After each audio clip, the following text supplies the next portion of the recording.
परंतु आता 40+ झालेला आहे, 40+ इक्कू झालेले आहेत। त्यामुळे या 40 वयानंतर त्यांनी एक निर्णय घेतलेला आहे की आतापर्यंत 5 रायगड प्रीमियर लीग ते खेळलेले आहेत आणि या नंतर ते रायगड प्रीमियर लीग खेळणार नाहीत।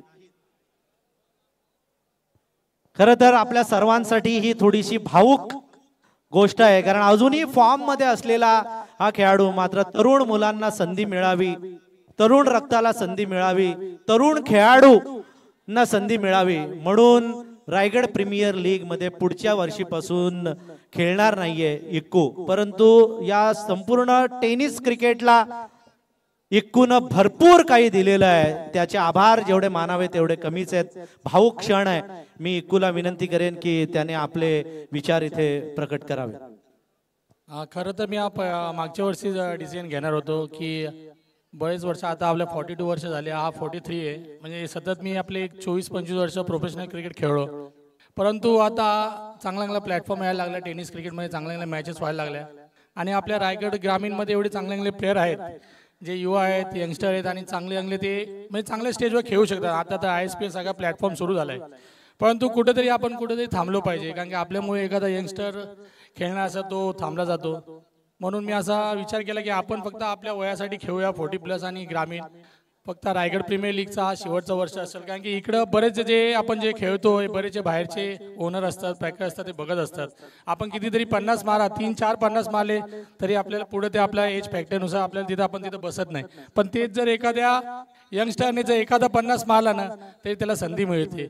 तर माझ्यामध्ये तरी बरेच जणांनी आपापलं जे असतं, जे आता प्रत्येकाचा निर्णय तो आपण बोलू नाही शकत, परंतु मला असं वाटतं की आपण यंगस्टरला जास्तीत जास्त आपल्या रायगड प्रीमियर लीगमधनं आपले ग्रामीणचे खेळाडू कसे वर जातील याचा विचार 100% केला पाहिजे।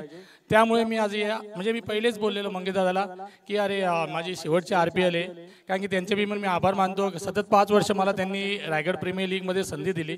कारण की एक ऑर्गनायझर असतो की तो प्रत्येक ठिकाणी फोन करून, जसे कैलास दादा मात्रे असेल, आता आई ग्रुप ओवे, म्हणजे एवढं सुंदर असं आयोजन केलं, म्हणजे मला तरी असं एवढं भावूक वाटलं की मी एक 10-15 वर्ष अगोदर आम्ही तिथं याच ग्राउंडवरती त्या कोपऱ्यामध्ये खेळलेलो, इथं आम्ही यायचो ओपनचे मॅचेस खेळायला, आणि त्याच ग्राउंडवरनं आता निवृत्त व्हायची म्हणजे रायगड प्रीमियर लीगमधनं।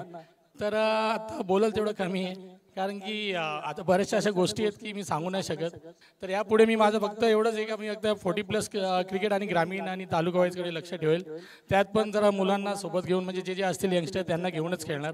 फक्त रायगड प्रीमियर लीगचा हा शेवटचा माझा वर्ष असणार। तर थँक्यू ऑल ऑफ यू।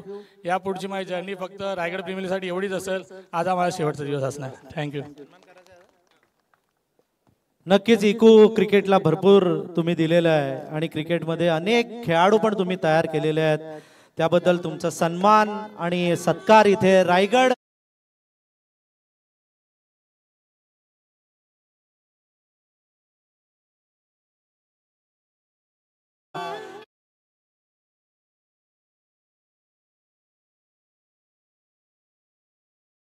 आपण 40+ ला भेटत जाऊ, कारण राहू शकत नाही। माली सर, अजून एक आनंदाची अशी गोष्ट देखील क्रिकेटसाठी असणार आहे की जर एक कोच जर कोणत्या संघाला हवा असेल आणि ज्या संघाला नेतृत्व पाहिजे असेल तर नक्कीच संजय सोलंकी सारखा तुम्हाला कोच भेटणं हे देखील भाग्याची गोष्ट असू शकते। नाही, नक्कीच संजय सोळंकी कोच पण आहेत, मॅनेजर आहेत, स्पर्धेचे आयोजन पण चॅम्पियन ट्रॉफी त्यांच्या मार्गदर्शनाखाली खोपोलीला नेहमी होत असते आणि त्यांनी केलेल्या कार्याचा गौरव म्हणून आपल्या दोन्ही टीम सज्ज आहेत। दोन्ही टीम्स तुमचं स्वागत या मैदानामध्ये करण्यासाठी सज्ज आहेत। तर मी इक्कूला विनंती करेन की या सगळ्या खेळाडूंचा मान सन्मान आपण स्वीकारावा। जरा जोरदार टाळ्या वाजून आपण इक्कूला या रायगड प्रीमियर लीग मधून अलविदा देऊया।